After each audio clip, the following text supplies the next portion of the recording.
It's time now for a look latest in local news. The news we continue this week with our conversations with our local legislators. As today we'll have State Representative Steve Meeks on the Butch and Bob Show. One story out of the Capitol this past week is state leaders are focusing on the fact that a majority of third graders in the state simply can't read. Republican leaders in the Georgia Senate said Thursday they plan to make literacy among young students a top priority during this legislative session. Senate Majority Leader Steve Gooch of Dahlonega says so much emphasis in recent years, and rightly so, has been put on increasing graduation rates as the benchmark for education success. However, we need to make sure that graduation equals preparation. Chairman of the Senate Higher Education Committee, Billy Hickman of Statesboro, Georgia, will lead the initiative with the new head of the Chamber's Committee for K-12 Policy. Hickman says every school we look at has got graduation rates at 85, 90, 95%, but when you really dig into it, the children simply can't read. Georgia Department of Education, which oversees testing, reported that just 36% of third graders across the state of Georgia scored proficient or better on the 2022 state milestone test for English language arts, which measures reading and writing. That means nearly two-thirds of those students could not read or explain text at the third grade level. Agency also reported that the graduation rate was 84%. Hickman, whose wife is a retired school teacher, says he and his Senate colleagues will be exploring potential barriers to learning. They will study pre-kindergarten teacher preparation and training, among other things. Also at the state capitol, the governor in the state address says he promises to get tougher on crime, took aim at what he calls the revolving door of the criminal justice system. Governor advisors indicated he's reviewing legislation that could pressure prosecutors to act with urgency in targeting serious offenders.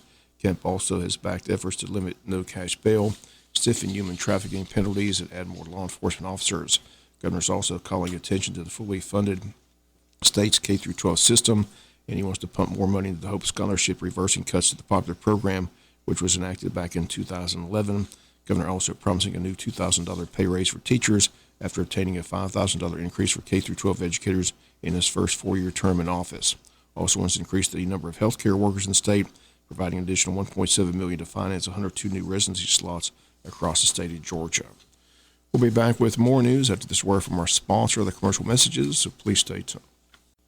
Wayne County Board of Tourism gearing up for their Hog Jam. It's set for February 17th to the 19th. The statewide hunt begins at 2 p.m. on that Friday, February 17th, ends on Sunday, February 19th at 12 noon. Registration for the hunt will close at 6 p.m. on that Friday, February 17th at 6 p.m. with on-site registration available at hunt headquarters at the J.C. Fair building. Online registration will be open through 2 p.m. on Friday. Registration is $50 for bow or gun hunters, or hunters can pay $100 to hunt in both categories. Hunters 16 under hunt free with a registered adult hunter. All hogs must be weighed into the J.C. Fairgrounds in Jesup, where participants can hunt anywhere in the state or any of the connecting states that have legal permission to do so. Hunters must be in line at weigh-in by 12 noon that Sunday, or they're disqualified. Participants are responsible for knowledge of the rules. Registration rules are available online through active.com, or registration forms can be printed from the Tourism Board website, WayneTourism.com. Wayne County Board of Tourism's Hog Jam begins set for February 17th to the 19th with headquarters at the J.C. Fair building. Chamber of Commerce gearing up for their Career Expo. It's entitled Career Expo 2023. The date is February the 8th. It's going to take place at Coastal Pines Technical College at the Polytech Center from 3 to 7 p.m. Features local industries and businesses. They state they'll have current job openings and on-site interviews will take place. Need more information, simply call the Chamber of Commerce, the number 427-2028. Once again, a Career Expo set for February the 8th at Coastal Pines Technical College. Time once again for 3 to 7 p.m. Chambers already set the date for their Taste of Wayne. It'll be the 14th annual event. It takes place on Thursday, April 13th from 6 to 10 p.m. at Coastal Pines Technical College, 1777 West Cherry Street. And looking for sponsorships and food vendors. Again, the deadline for those is March 3rd. If you'd like to help out, simply call the Chamber again at 427-2028. We'll be back with some final news notes after this word from our sponsor of the commercial messages, so please stay tuned. Final notes and news. Wayne County registered voters will soon be headed to the voting booth to decide the fate of the Board of Education's East Plus, which comes up for renewal. Early voting will begin in late February, run up until the date of the election, which is Tuesday, March 21st. School system hoping it passes. It will raise approximately $30 million over a 5-year period.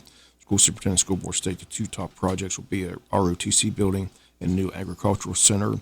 Will be 3 weeks of early voting. You must be registered to vote in order to vote yes or no on the East Blost. Once again, this is not a new tax, but a continuation of the current East Blost for education. Again, the vote set for Tuesday, March 21st, but again, early voting begins in 3 weeks prior to that. which will be in late February. Scriven Elementary School hosting their second APTT meeting on Tuesday, January 31st for kindergarten through second grade from 6 to 7:30 p.m. Third through fifth grades will meet on Thursday, February 2nd from 6 to 7:30. The Scriven Elementary School Chorus Club will have its debut performance at 5:45 p.m. on each of those dates. And that's going to do it for latest in local news. Sports comes your way in a few minutes. Bob Morgan, have a great day.